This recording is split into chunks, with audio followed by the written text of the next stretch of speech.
guys, welcome back to my channel. This is Luna over here. I am a real estate agent here in Philadelphia. In today's video, we're going to talk about the 10 reasons why real estate agents fail in their first year. So let's get into the video.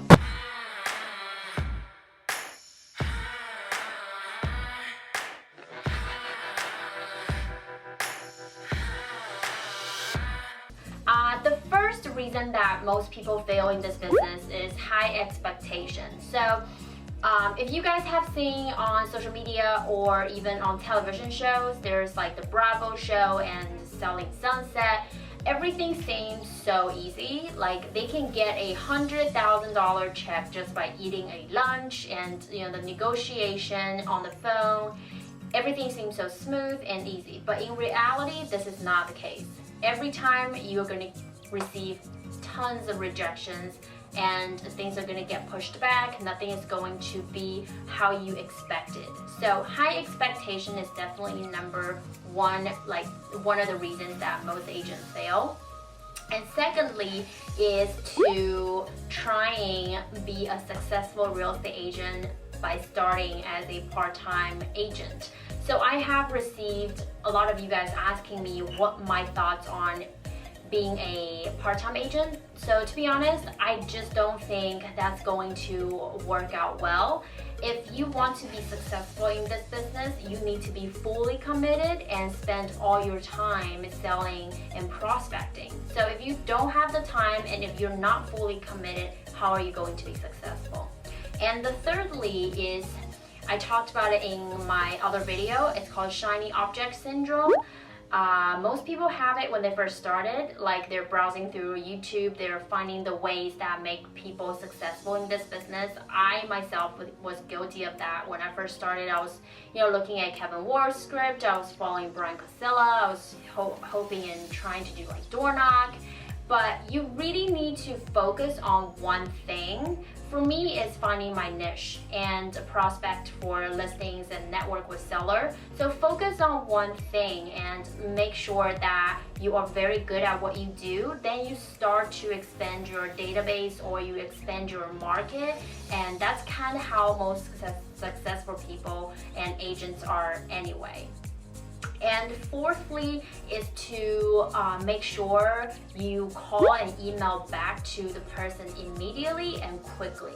So about this one, when I first started, I was doing rentals, and I remember my team leader at the time, he was telling me, Luna, you really gotta be quick with this thing, because if you don't send the client or the renter an email right back, they probably just gonna move on with the second house. So same thing as if you were prospect for a seller or anything, or you're talking to an agent, you're doing negotiation, always email, send them back and let the other person know where we are in the process, and always keep everybody in the loop, because that way everyone is on board and you will most likely going to make it to settlement more smoothly. And move on to the fifth point that people fail is to not making and creating a database. So a list of the people that you know, past client, current clients, those are your inner circle, and those people should be the easiest for you to turn that into an actual sale. So always create a database, and for me, I know people sometimes use Excel, and I typically use Mojo, because Mojo also has a really good CRM program that if anyone who I think it's a hot lead, I'll just hit like follow up in which day, and I will also hit which day to send them postcards and which day to give them a call again when they're actually ready to sell. Everything is on my calendar. So the first thing that I came to my office and the first thing that I usually do is to log on to Mojo and check what I'm supposed to do that day on my calendar.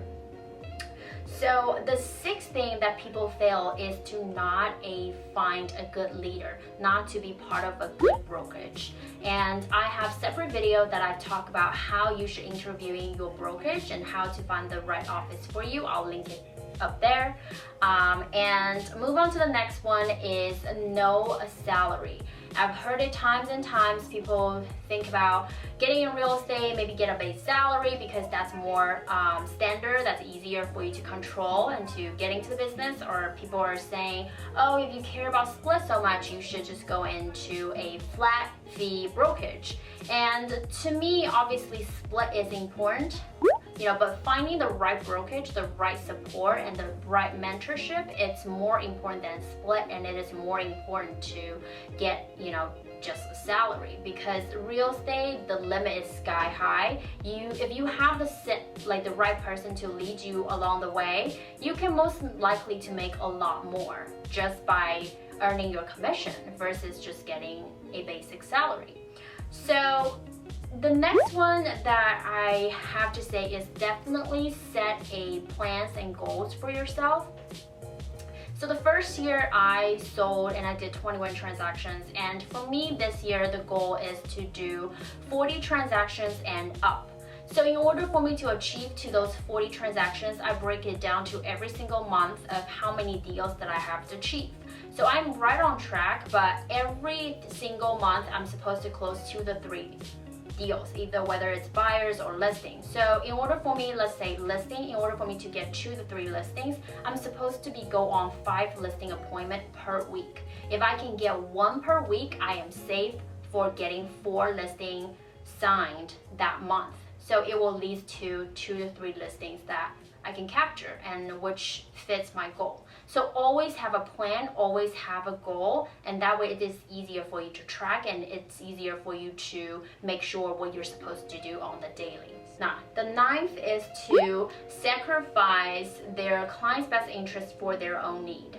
So I've talked about this in my previous video of how important it is to stay true to your client, to have a big heart, to be loyal, to always, be ethical, especially with contract, always to make sure that you represent your party. If you're a listing agent, you represent your seller, and if you're a buyer's agent, you represent your buyer. You always have the buyer's best interest at heart. Lastly, is not safe enough, and this business is really tough, and I can't stress out enough of how many people are getting into business and then they become broke and they have to get a second job, which tend to lead them to getting real estate as a part-time, and it's like this bad circle, this bad cycle that they couldn't climb up the ladder just because they haven't saved enough. So if they have saved enough 6 months of earnings to begin with, they are all in, they're fully committed, they're most likely to make out in this business for their first year, versus that they at the end of the second month they have to go get a second job and they start being a part-time in real estate. So here are the top 10 reasons that I think real estate agents fail in this business, and if you have any other good reasons, please comment down below. This is Luna over here. Thank you so much for watching my video. I'll see you guys in the next one.